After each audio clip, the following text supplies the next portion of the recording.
July August বিপ্লব হলো, তখন প্রথমত এই বিপ্লবী যারা ইচ অ্যান্ড এভরিবডি,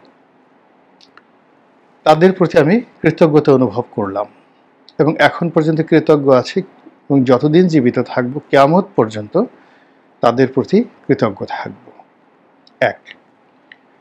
একই কারণে জেনারেল ওয়াকারুজ্জামানের প্রতিও আমি কৃতজ্ঞ যে ওই সময়টাতে সেনাবাহিনীর ভূমিকা তার নেতৃত্বে, তিনি যদি এগিয়ে না আসতেন, তিনি যদি ঝুঁকি না নিতেন অথবা তিনি যদি শেখ হাসিনার পক্ষ অবলম্বন করতেন, ইতিহাস সম্পূর্ণ ভিন্ন হতো।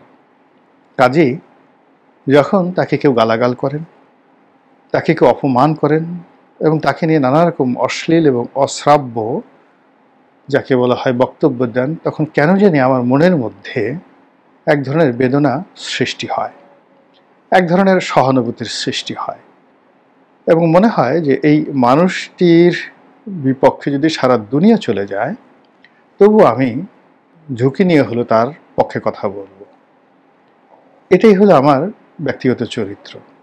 এই ভদ্রলোকের সঙ্গে আমার কোনো সম্পর্ক নেই, কোনোদিন দেখা হয়নি, কোনোদিন পরিচয় হয়নি। এমনকি উনি সেনাপ্রধান হওয়ার আগে আমি ওনার নামটি পর্যন্ত কখনো শুনিনি। এই হলো বাস্তবতা।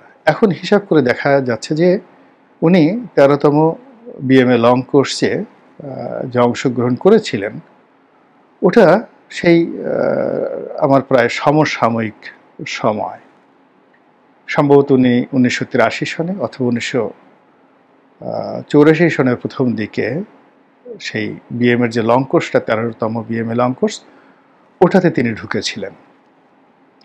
তো সেই দিক থেকে বয়সের বা সমসাময়িকতার কারণে তার প্রতি একটা আপত্ত শ্রদ্ধা, ভালোবাসা এবং নির্ভরতা থেকেই মূলত এই ভিডিওটি করা। এখানে শিরোনামে যে শব্দটি ব্যবহার করেছি ইয়া ওয়াকার, ইয়া ওয়াকার শব্দ অর্থ যে প্রিয় ওয়াকার বা হে ওয়াকার, আপনি শুনুন, please be kind to look at me, please be kind to listen me. এটা হলো অর্থ ইয়া ওয়াকার আরবিতে। আবার দ্বিতীয় অংশে আমি ওয়াকার ব্যবহার করেছি। ওয়া আরবিতে একটা কনজাংশন, ইংরেজিতে কনজাংশন মানে এবং, মানে জনাব ওয়াকার দুইবার করে আমি এখন উচ্চারণ করেছি পরপর, হে ওয়াকার, হে ওয়াকার, বা ওয়াকার এবং ওয়াকার, আপনি শুনুন, আমার কথা শুনুন, প্লিজ বেকার আর হবেন না। বেকার মানে অস্থির, উদ্বিগ্ন, চিন্তাযুক্ত, হতাশা, এই বিষয়গুলোকে একত্র করলে যে শব্দটি হয় এটাকে বেকারার বলা হয়। হিন্দিতে অসাধারণ সুন্দর একটা গান রয়েছে রাজ কাপুরের। তো